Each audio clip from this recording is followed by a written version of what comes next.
పరిపాలన దాదాపు ఒక సంవత్సరం ఉంది కదా కరెక్ట్గా ఈ రోజుకి పోలింగ్ జరిగి సంవత్సర కాలం పూర్తయింది. పోయిన సంవత్సరం ఇదే రోజుల్లో పోలింగ్ జరుగుతుంది. ప్రజలు ఏ ఉద్దేశంతో అయితే కూటమి ప్రభుత్వాన్ని ఎంచుకున్నారో ఆ విధానంగానే పరిపాలన జరుగుతుంది.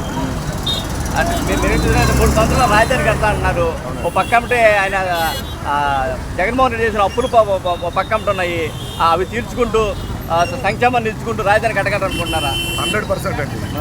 ఇప్పుడు మనం ఒక బ్రాండ్ చూసి ఒక వస్తువుని కొంటాం.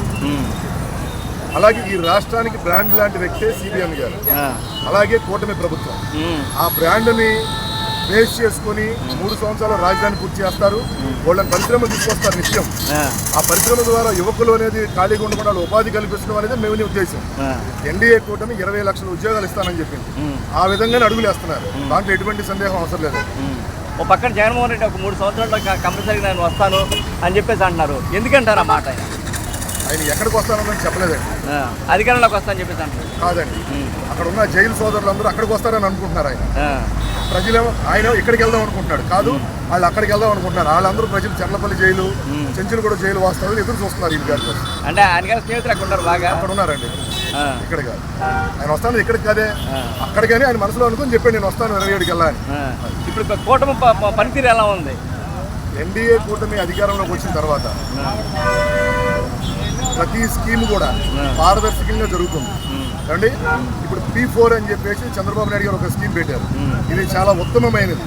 ఎందుకంటే ఇప్పుడు మన రాజ్యాంగబద్ధంగా సంపాదించుకున్న వాళ్ళు, వాళ్ళ దేవుడు వాళ్ళని దీవించి మంచి పొజిషన్లో ఉన్నవాళ్ళు ఒక కుటుంబాన్ని తీసుకొని వాళ్ళ యొక్క మంచి చెడ్డలు చూస్తాం అనేది అమోఘమైన సబ్జెక్ట్ అనమాట. అటువంటిది చంద్రబాబు నాయుడు గారి యొక్క మైండ్కి తట్టడం కానివ్వండి, ఆయన చేసే విధానంలో కానివ్వండి, ఒక స్వచ్ఛమైన పరిపాలనకి ఇది ఒక నాంది అనమాట. అంటే ఇప్పుడు ఏదైనా చూసినట్టయితే ఇప్పుడు రాజధాని అనేది 3 సంవత్సరాలు కంపల్సరీ పూర్తవుతుంది అనుకుంటాను.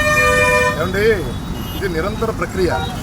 చంద్రబాబు నాయుడు గారి యొక్క మైండ్లో ఉన్నటువంటి కళ, ఆయన ఏదైతే కలగన్నారో అమరావతి మీద, దాన్ని ఖచ్చితంగా చంద్రబాబు నాయుడు గారు రానున్న రోజుల్లో ఖచ్చితంగా చేస్తారు. అంటే అభివృద్ధి అంటేనే చంద్రబాబు నాయుడు అంటే అభివృద్ధి బ్రాండ్ ఉంది. దీన్ని అది మనం చెప్పవసరం లేదండి. మన కళ్ళ ముందు 250 కిలోమీటర్ దూరంలో ఉన్న హైదరాబాద్ ఉమ్మడి రాష్ట్రంగా కలిసి ఉన్నప్పుడు హైదరాబాద్లో ఈ రోజు అప్పుడప్పుడు ఫోటోలు వస్తూ ఉంటాయి. హైటెక్ సిటీ ఒకటి మాత్రమే కనపడతా ఉంటుంది. చుట్టుపక్కల 20 ఎకరాల దాకా ఏం కనపడేది కాదు. కానీ ఈ రోజు హైటెక్ సిటీయే కనపడట్లా. అటువంటి ఆకాశ ఆర్మారాలు వచ్చినటువంటి హైదరాబాద్ను డెవలప్ చేసినటువంటి వ్యక్తి అండి చంద్రబాబు నాయుడు. ఆ నమ్మకంతోనే గడిచిన సంవత్సరం ఇదే రోజు ప్రజలు ఆ విశ్వాసంతోనే మరొకసారి ఓటేశారు ఎన్డీఏ కూటమి. అంటే రాజధాని కనుక అక్కడికైనా మొదలైతే ఎటువంటి అవకాశాలు రాకపోతుంది పిల్లలకు కానీ విద్యార్థులు కానీ? రాజధాని రావడం వల్ల రాష్ట్రంలో ఇప్పుడు ముందు మన ఆంధ్రప్రదేశ్కి రాజధాని అమరావతి. అమరావతిలోకి పలు విధాల పనుల మీద వచ్చినప్పుడు అక్కడ హాస్పిటల్స్ కానివ్వండి, హోటల్స్ కానివ్వండి, అట్లాగే పర్యాటక రంగం కానివ్వండి, ఆయన కట్టేటువంటి వస్తువులు చూసేటువంటి ప్రజలు కూడా ఎక్కువ మంది వస్తూ ఉంటారు. వాళ్ళని పరిశ్రమలు తీసుకొస్తున్నారు. నారా లోకేష్ గారు ఇదే పని మీద 20 లక్షల ఉద్యోగాలు ఇంకా పెరగొచ్చు కూడా భవిష్యత్తులో. అంతమందికి ఉపాధి కల్పించడమే లక్ష్యంగా ఎన్డీఏ కూటమి పనిచేస్తారు.